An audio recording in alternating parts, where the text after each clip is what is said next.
এই হচ্ছে ৬০ গম্বুজ মসজিদের রেপ্লিকা।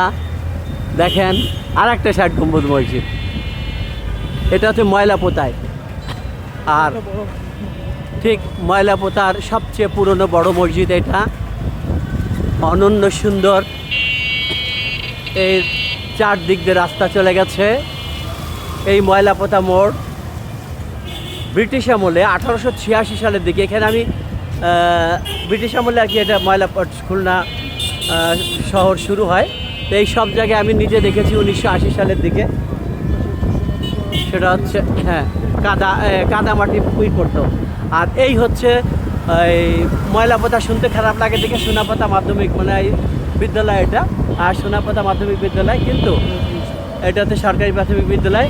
অর্থাৎ ময়লাপোতা শুনতে খারাপ লাগে দেখে বা একটা নেগেটিভ দেখে, যার জন্য তখনকার যখন 1980 সালের দিকে তখন যখন পৌরসভা হচ্ছে তখন এটাকে সোনাপোতা নাম দেওয়া হয়।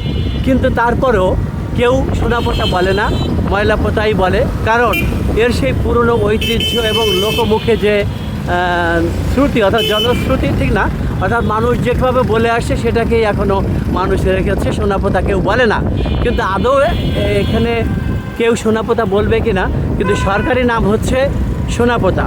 1980 দশকে এই ময়লাপোতাকে কেটে সরকারিভাবে সোনাপোতা নাম দেওয়া হয়, যার সাক্ষী ওই দুটো স্কুল, সরকারি স্কুল। আমরা এই খুলনা শহরটাকে ঘুরে ঘুরে দেখছি। আমার বাম পাশে আমার ভগ্নিপতি, আর এই হচ্ছে আমি। এই হচ্ছে সোনাডাঙ্গা যাচ্ছে, সোনাডাঙ্গার দিকে তাবলিগ মসজিদের ওখানে। এই হচ্ছে খুলনা ইসলামিয়া হাসপাতাল। এই হচ্ছে খুলনা তাবলিগ মসজিদ, বহু পুরনো। আমি 1983 সালে তাবলিগে এসেছিলাম এইখানে। তখন এটা ছিল না, তখন এইটা ছিল। এই আর এটা হচ্ছে পরে করেছে। এইখানে আমি এসেছিলাম। এই সেই জায়গাটা এখনও সেরকমই আছে। তবে তার আগে এখানে একটা ঘাট ছিল, নাজির ঘাট কেন হলো দেখাবো।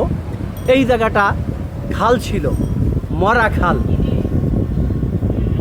এই জায়গাটাকে নাজির ঘাট বলা হয়, কারণ এখানে আগে খাল ছিল, এখানে বোট ঘাট ছিল। অর্থাৎ এই ঘাটে এসে মানুষ নৌকায় নামতেন। সেখানে এখন অট্টালিকা, দেখেন কত সুন্দর বাড়িঘর হয়েছে। এবং এর পাশেই একটি মসজিদ হয়েছে। এই যে মসজিদ, এই যে মসজিদ, এই মসজিদের পাশেই সাথেই পশ্চিম পাশের বিল্ডিংটা আমার ভগ্নিপতির। এই যে সেই বিল্ডিং, এটা এখানে আমাদের শেষ হলো আজকের জার্নি।